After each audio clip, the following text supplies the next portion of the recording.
lo que estaba buscando. Piensa que está ebria, ¿verdad?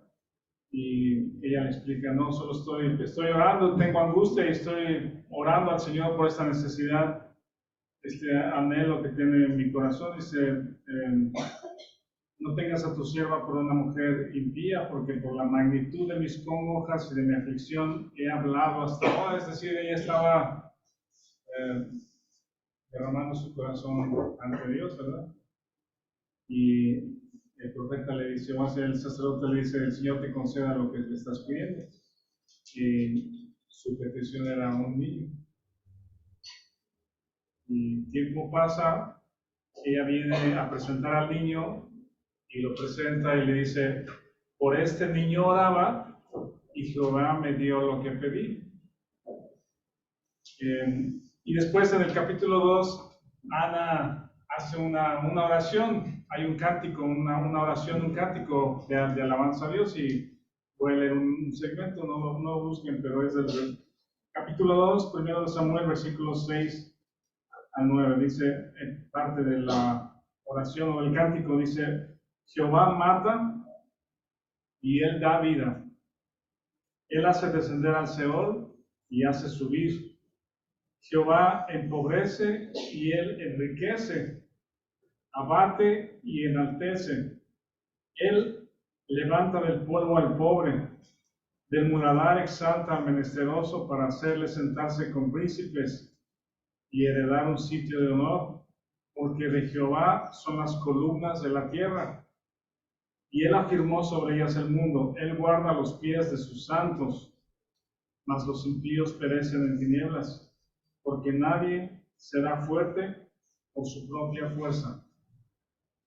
Cuando estudiamos el libro de Lucas, y estamos ya avanzando al capítulo 16, y ahí sí les pido que lo busquen, el Señor Jesucristo hace este tipo de declaraciones respecto a Dios, respecto a su reino, y hay 4 declaraciones en este capítulo de Lucas que hace el Señor Jesucristo en medio de esta parábola que se conoce o lleva el título del mayordomo infiel.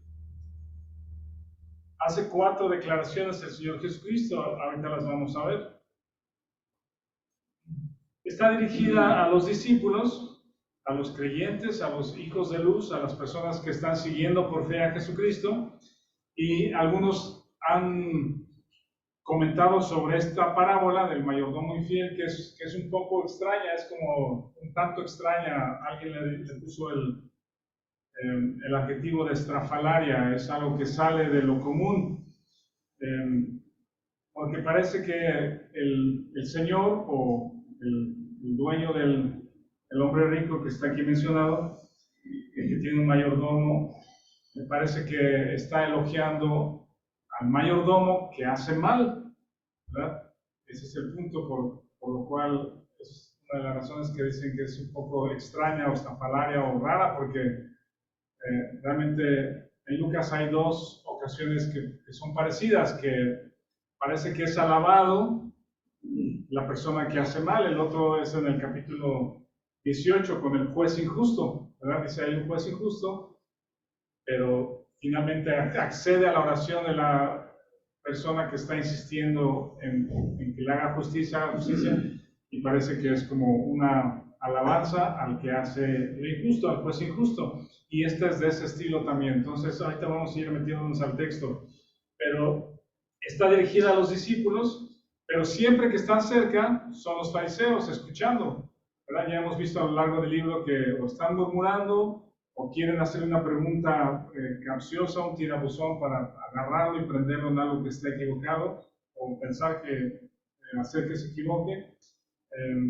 La moneda que le traen para decir, pagas impuestos, ¿verdad? ¿De quién es la inscripción? Pues es del César. Denle al César lo que es de él, pues, ¿verdad? Y cosas como estas vemos que los fariseos están constantemente tratando de tentarlo, y aquí están escuchando. Y estas 4 instrucciones o 4 verdades que dice el Señor Jesucristo, parece que son, o más bien son, causa de burla para los fariseos. 4 instrucciones verdaderas, poderosas, que a nosotros nos pueden abrir los ojos y el entendimiento respecto a las cosas de la vida, para los fariseos se están burlando, son causa de burla. Ellos escuchan y así como se burlaron posteriormente en la crucifixión de Jesús, es la misma palabra que usa, que se están burlando. Vamos a leer del versículo 1 al versículo 15 de Lucas 16. Lucas 16, del 1 al 15, dice así: dijo también a sus discípulos: había un hombre rico que tenía un mayordomo, y éste fue acusado ante él como disipador de sus bienes. Entonces le llamó y le dijo: ¿qué es esto que oigo acerca de ti? Da cuenta de tu mayordomía, porque ya no podrás más ser mayordomo. Entonces el mayordomo dijo para sí: ¿qué haré? Porque mi amo me quita la mayordomía. Cavar no puedo, mendigar me da vergüenza. Ya sé lo que haré para que cuando se me quite la mayordomía me reciban en sus casas. Y llamando a cada uno de los deudores de su amo, dijo al primero: ¿cuánto debes a mi amo? Y él dijo, 100 barriles de aceite. Y le dijo: toma tu cuenta, siéntate pronto y escribe 50. Y después dijo a otro: ¿y tú cuánto debes? Él le dijo: 100 medidas de trigo. Él le dijo: toma tu cuenta, escribe 80.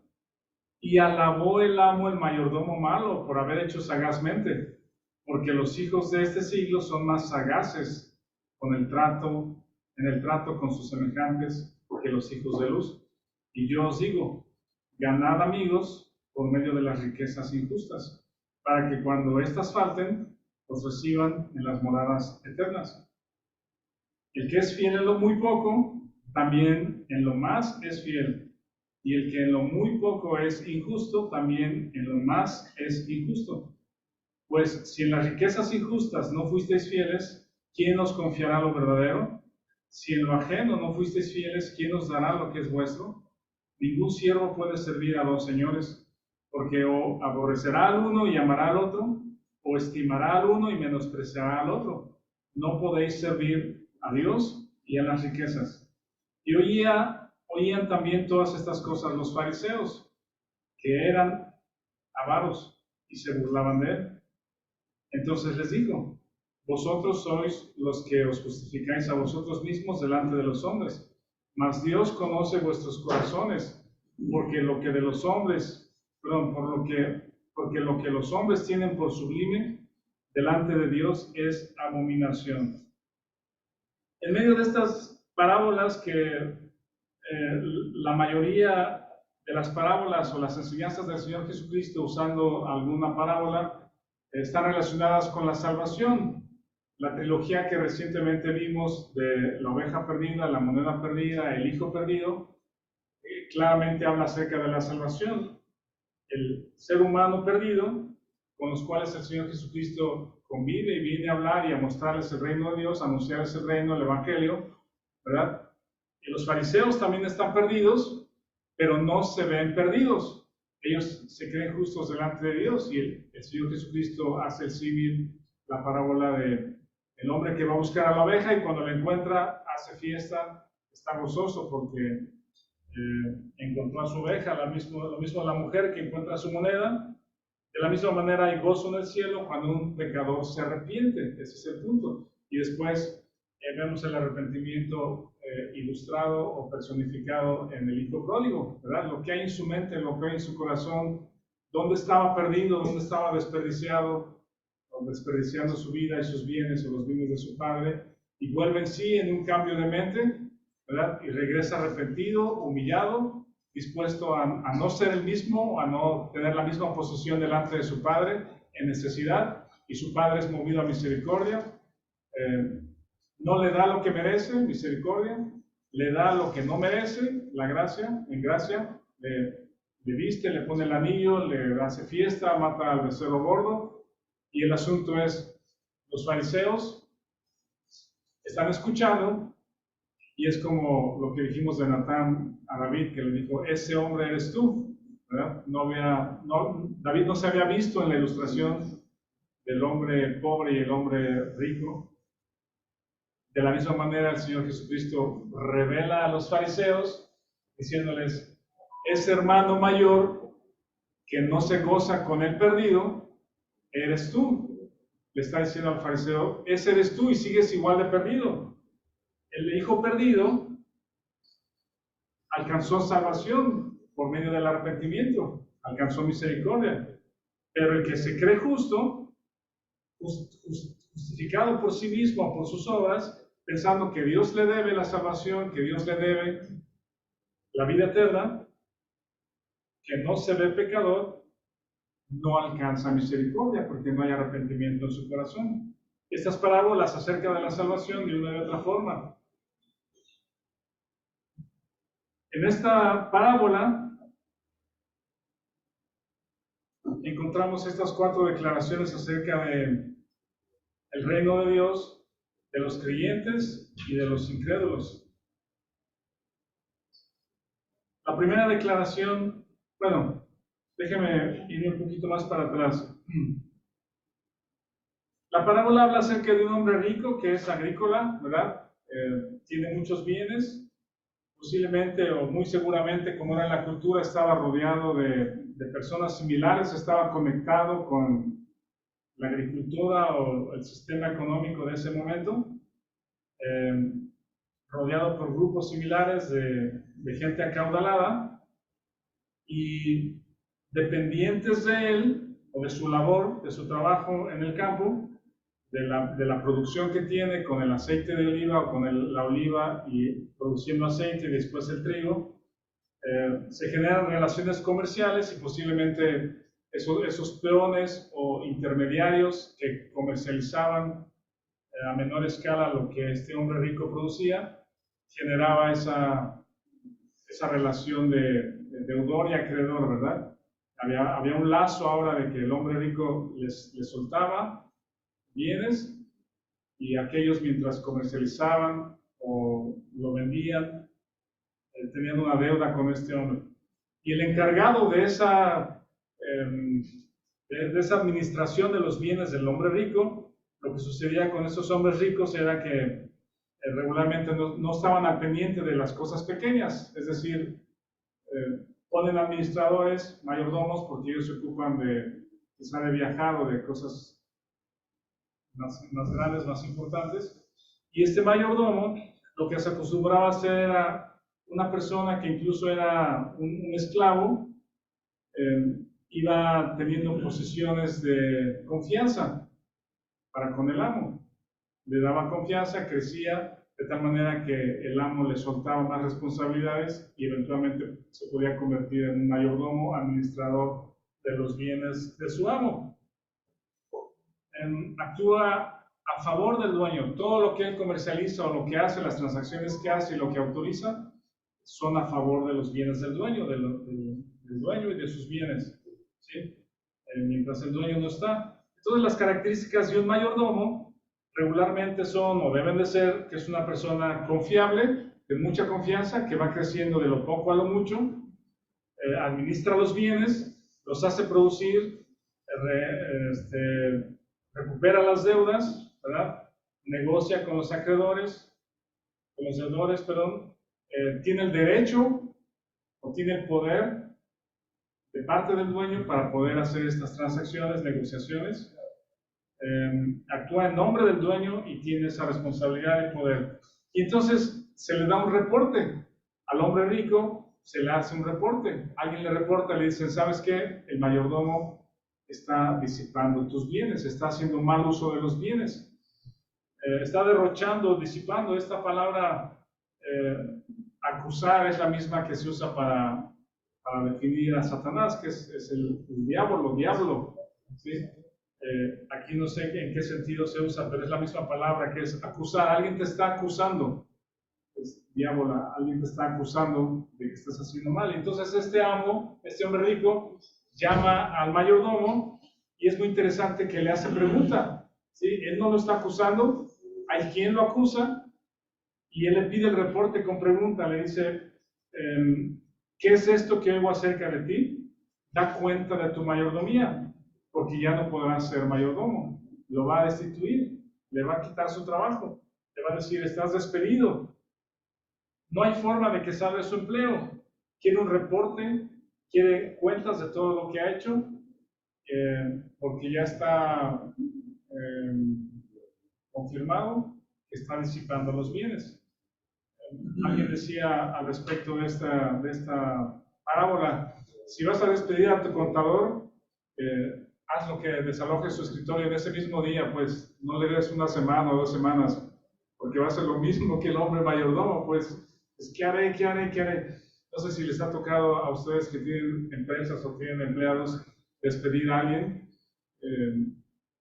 y el comentario que hace un pastor ahí es, si vas a despedir a tu contador, hazlo hoy mismo, pues, no permitas que agarre los libros y las cuentas, es decir, sácalo ya de la oficina, porque lo más seguro es de que trate de hacer sus arreglos y sus cuentas también. Entonces, el mayordomo está en un grave problema, porque si era un esclavo que creció al grado de mayordomo, regularmente los mayordomos vivían en la propiedad del dueño, del hombre rico, vivían en la propiedad y porque la trabajaban y ahí la administraban. Entonces este hombre dice, ¿qué haré? ¿Verdad? Porque está en un grave problema. Va a perder su trabajo, va a perder su ingreso, va a perder su casa, su habitación, va a perder su reputación, ¿sí? Nadie, no le van a dar carta de recomendación, nadie va a querer hacer negocios con él, nadie lo va a contratar como un mayordomo. Está en un grave problema. Dice, ¿qué haré? Y aquí es como, dice, una pincelada de la cultura judía, ¿sí? ¿Qué haré? Voy a hacer unos movimientos, pues. Porque mi amo me quita la mayordomía, cavar no puedo, es decir, no tengo la fuerza para trabajar como obrero, exactamente, no tengo fuerzas para trabajar en el campo como obrero. Dice, no tengo, me da vergüenza mendigar, ¿sí? Porque yo ya tenía una posición de cierta reconocimiento, pues, entonces regresar al principio o no tener nada en la calle, realmente es vergonzoso, no voy a pasar por eso. Dice, ya sé lo que haré para que cuando se me quite la mayordomía, me reciban en sus casas. Tiene un plan, ¿sí? Piensa en un buen plan. Una pincelada de la cultura judía quizá, cómo hacer movimientos para que cuando ya no tenga la mayordomía, entonces pueda tener buenos amigos, buenos contactos, donde regresar y con quién acercarse para buscar trabajo. Si el mayordomo pierde todo, pero tiene una gran idea y sus opciones son comprar o llevar a cabo las acciones para comprar su futuro, ¿sí? Piensen en eso. Llevar a cabo las acciones que sean necesarias para asegurar mi futuro. Y lo que hace es agarra la lista de contactos o de personas que le deben, que quizá no sea poca. Aquí nada más menciona 2 casos a los que les da un descuentazo, ¿verdad? Sí. Pero quizá la lista era más grande, no se estima que solamente tenga 2 deudores. Pero dice, el primero es un ejemplo para ver lo que hacía, ¿sí? Dice, hubo uno que le dice, ¿cuánto debes? 100 barriles de aceite. Bueno, siéntate, ponle en tu factura 50% de descuento, ya nada más debes 50 barriles, ¿sí?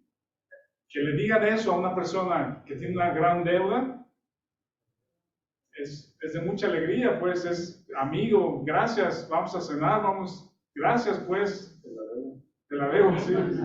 Y justamente ese es el propósito, la cultura judía de la reciprocidad. Vale. De ayúdame que yo te ayudaré. Posiblemente sí, amor como amor se paga. Sí.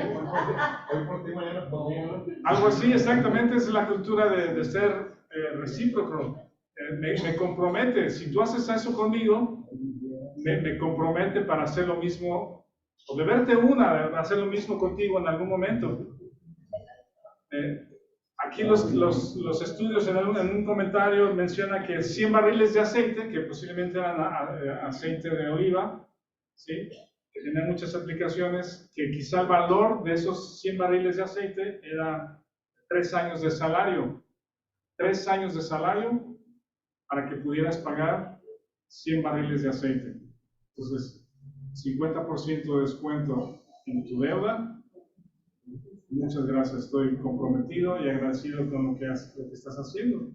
Implica también en esta reducción de deuda que no están enterados que el dueño lo va a despedir o ya lo despidió, ¿sí? Ellos asumen que todavía tiene él el poder a favor del dueño, no están enterados del asunto. Entonces ese, ¿cómo se dice?, espacio o laguna de tiempo es la que aprovecha este hombre para hacer sus movimientos. Sin embargo, en estos movimientos que hace, lo mismo con el de 100 medidas de trigo, se estima que esas 100 medidas de trigo te alcanzaban para trabajar tu cosecha o tu tierra por 8 a 10 años, de estar sembrando por 8 o 10 años tu tierra con esas medidas de trigo. Y a ese se le otorgan 20% de descuento, están agradecidos con el descuento.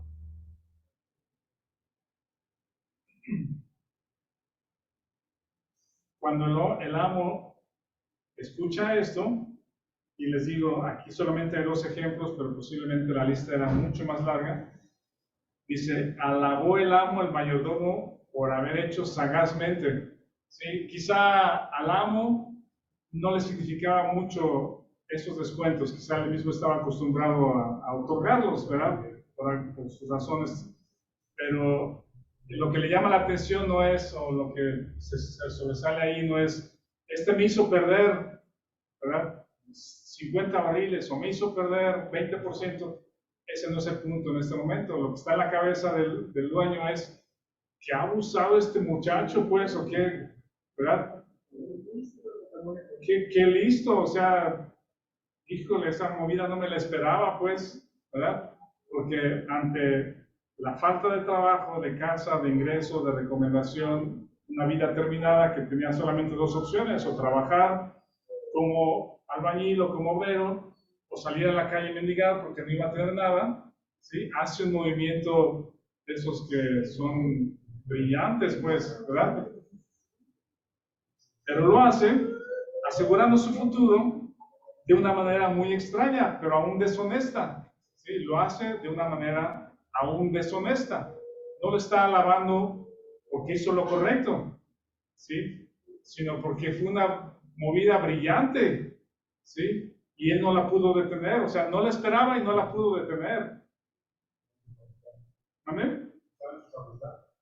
No te entendí, perdón, María. Usó las facultades que mientras tuvo, o si ya se las había quitado, engañó a todo el mundo pensando, haciéndoles pensar que todavía tenía la facultad y le podía pagar los descuentos. Quizás su firma todavía valía. Estaba dando cuenta, pues. Está preparando su salida, la entrega, sí.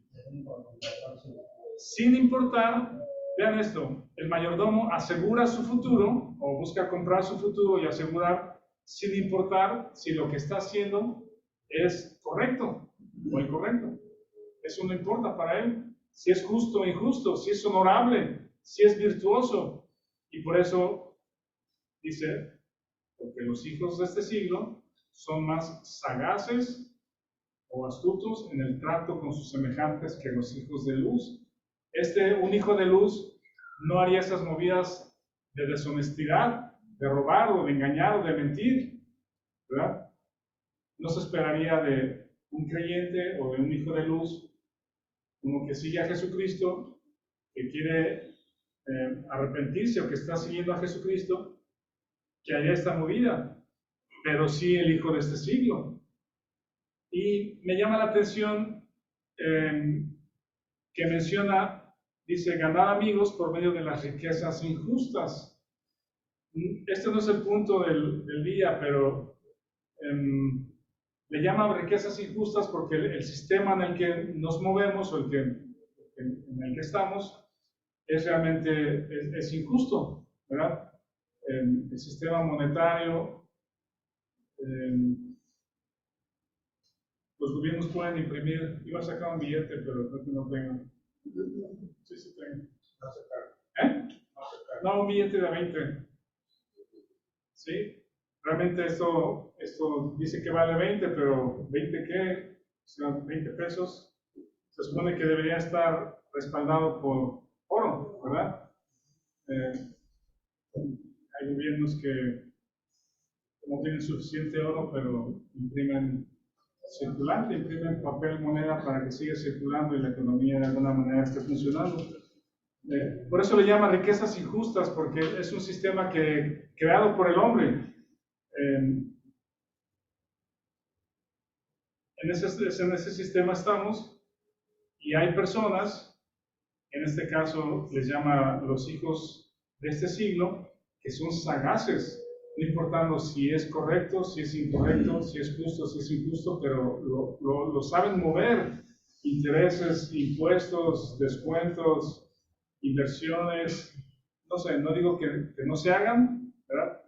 Hay que aprender y hay que ser sabios, buenos administradores, pero un creyente no lo haría mintiendo, engañando, siendo deshonesto. La corrupción, los ladrones, estrategias deshonestas, los hijos de este siglo son hábiles.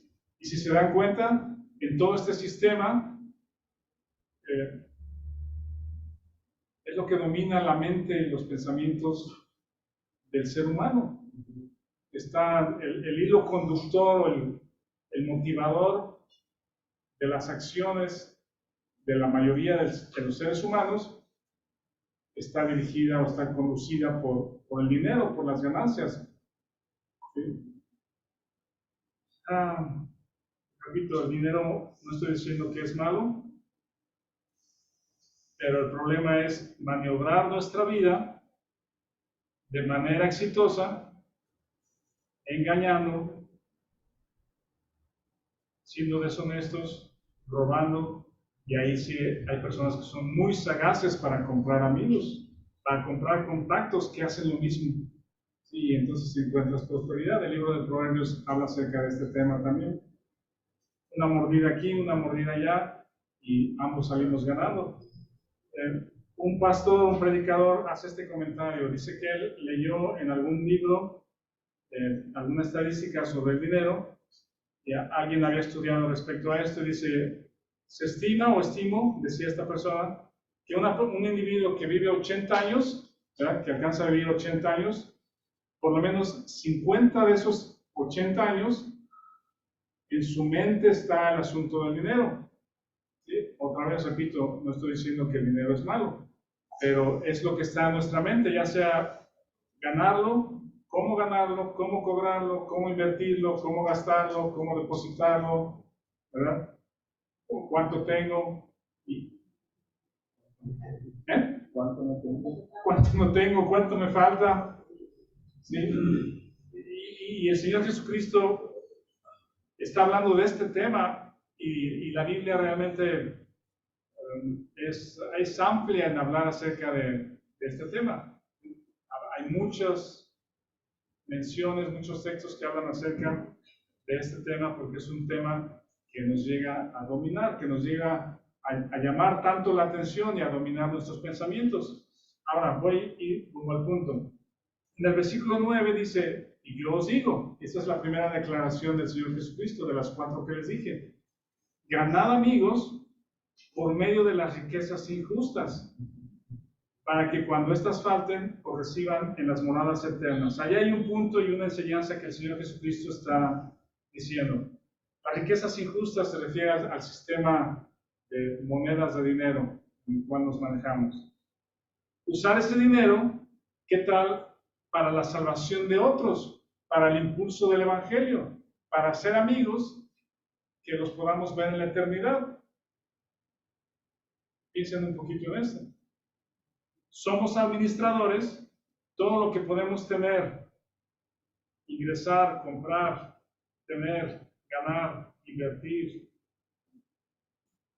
¿Qué tal verte como administrador de lo que Dios te ha confiado? No son tus bienes, no son nuestros bienes, muchos, pocos, medianos. Es algo que un Señor, el Señor, te ha confiado. Eres un mayordomo, eres un administrador de los bienes que Dios te ha dado.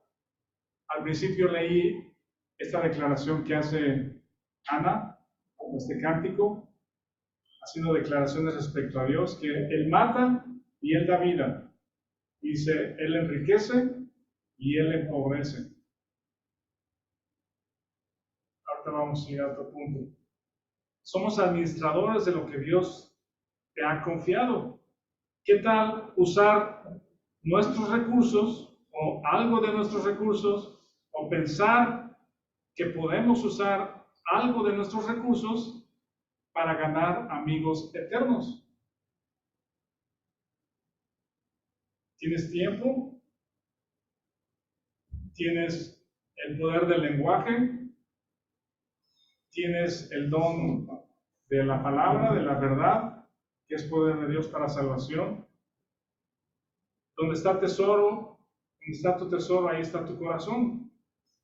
Alguien lea, por favor, este versículo de 2 de Corintios 12:15. Piensen en esto. 2 de Corintios 12:15. ¿Alguien lo lee?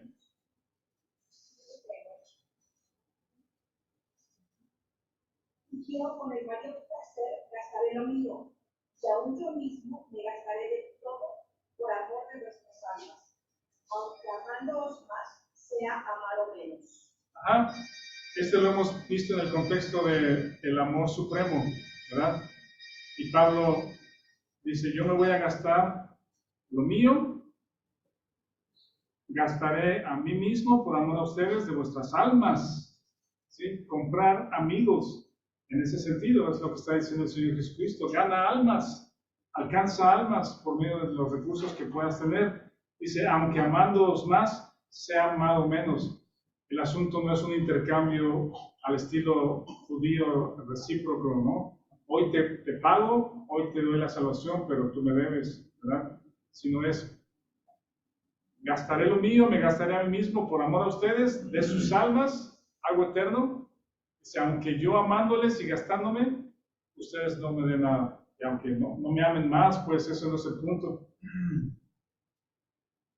En el contexto en el que está este versículo, recordamos que Pablo era soltero, él no quiso o no fue llamado a tener una familia, una esposa, hijos, una casa sobre la cual o con la cual tener responsabilidades, en este caso de ingresos o de poner comida sobre la mesa, etcétera, vestido. Y eso le permitía tener libertad, ¿verdad? Para viajar, para dormir donde fuese, para tener, para no tener, porque en ese sentido tenía esa libertad de responsabilidades, ¿sí? Y Pablo puede hacer esta declaración y Dios lo usó de una manera muy importante para alcanzar a Asia Menor en ese tiempo y con las escrituras actualmente, con las verdades que conocemos. Cada quien tiene su propio contexto, cada quien tiene su propia mayordomía, ¿sí? Cada quien, a Dios le ha dado algo en su propio contexto. En esa mayordomía, la siguiente declaración del Señor Jesucristo, en el versículo 10 dice, el que es fiel en lo muy poco, también en lo más es fiel. Y en lo que en muy poco es injusto, también en lo más es injusto.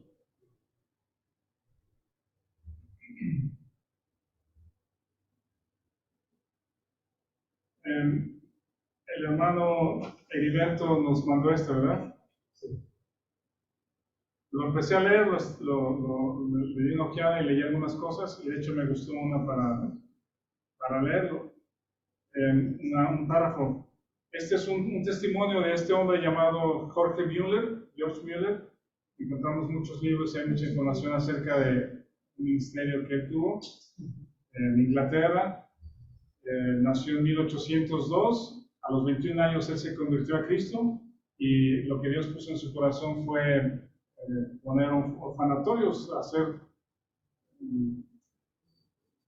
tener estos espacios, lugares para niños, para personas sin hogar, darles alimento, obviamente enseñarles la palabra de Dios.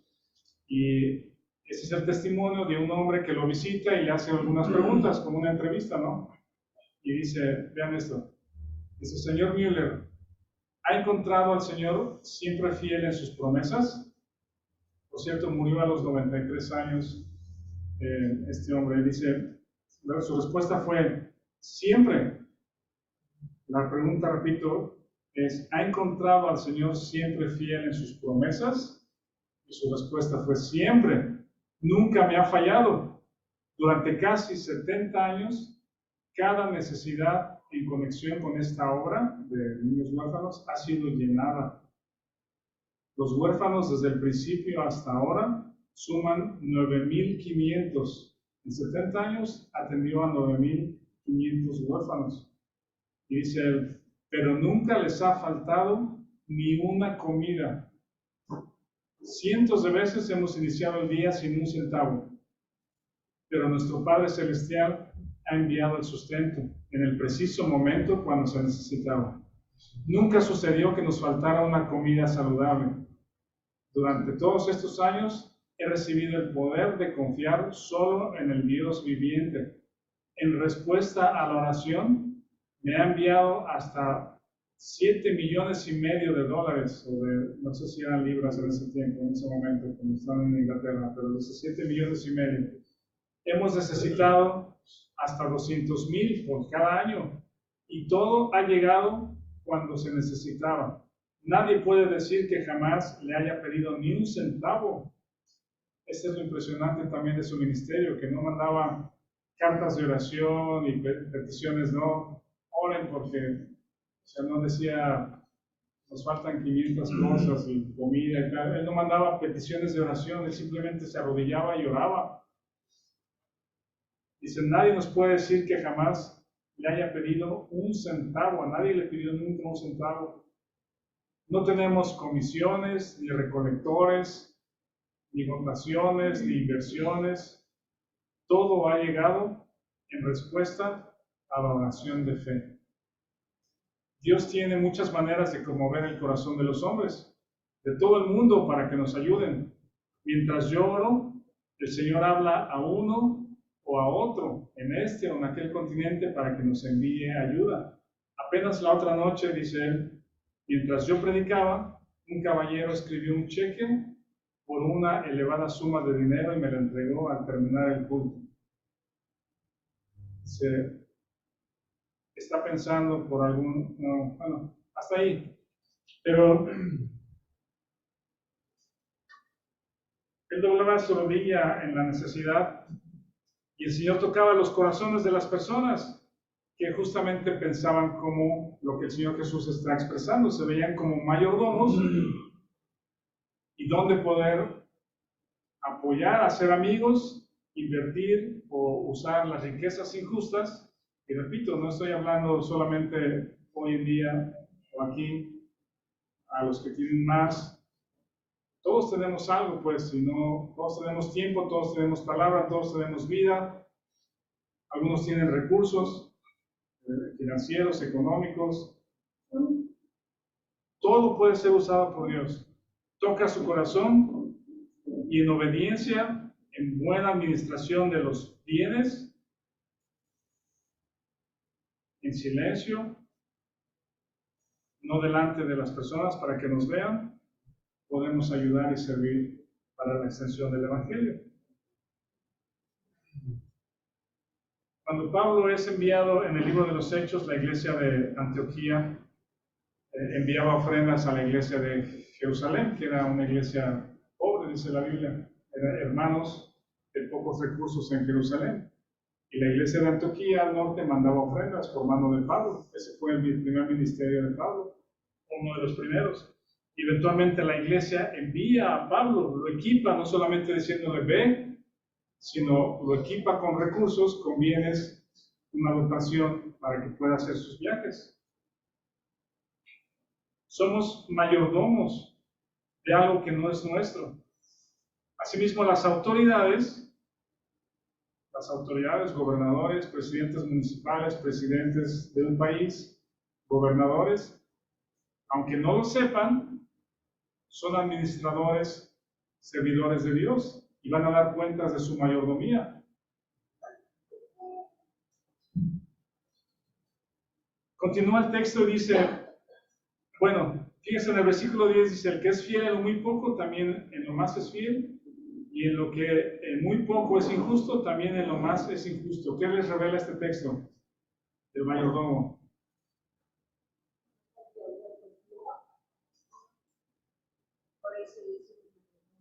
Lo que a mí me dice es que este mayordomo, cuando administró todos los bienes de su amo, con muchos bienes, él había empezado a ser injusto y engañando y escondiendo desde lo poco. ¿Sí me explico? Él creció siendo injusto, creció en sus responsabilidades siendo injusto. No fue injusto en un momento que tenía mucho bajo su responsabilidad y se le ocurrió y dijo, ¿qué puedo hacer para sacar ventaja? No. Según la declaración de Jesucristo, es el que es fiel en lo poco, es fiel en lo mucho. ¿Sí? Y esto también lo he visto. Cuando somos buenos administradores de lo que Dios nos da, Dios nos confía más bienes porque están siendo bien usados, bien administrados. Y este mayordomo injusto administraba mucho, pero había sido injusto desde lo poco. La tercera declaración de Jesucristo, y voy rumbo al final, está en el versículo 13. Dice, ningún siervo puede servir a dos señores, porque aborrecerá al uno y amará al otro, o estimará al uno y menospreciará al otro. No podéis servir a Dios y a las riquezas. Aquí, vean a qué nivel, lo está descubriendo, a qué nivel el ser humano está poniendo a las riquezas, o la búsqueda de las riquezas. ¿Sí? Lo estamos poniendo al nivel de una divinidad. El dinero compite contra Dios. Lo tengas o no lo tengas. Lo tengas o no lo tengas, el dinero compite contra Dios. ¿Por qué? Porque ahí está nuestra esperanza. Piensa en eso. Nuestra esperanza es poder tener un poco más, para poder tener algo más, para poder alcanzar esto más, y entonces voy a tener paz, entonces voy a tener felicidad, entonces voy a tener amor. No lo va a poder comprar. El dinero se convierte en un ídolo. Todo aquello de quien esperamos, lo que solamente Dios nos puede dar, se convierte en un ídolo. Y en el corazón de muchos de nosotros, el dinero ha alcanzado ese nivel de importancia, de poder. El dinero ciertamente tiene poder. El dinero ciertamente abre puertas. Y el dinero controla tu vida. Pero no puede comprar paz, no puede comprar el amor de una familia, el amor de unos hijos, la satisfacción del alma, y menos, mucho menos, puede comprar la salvación eterna.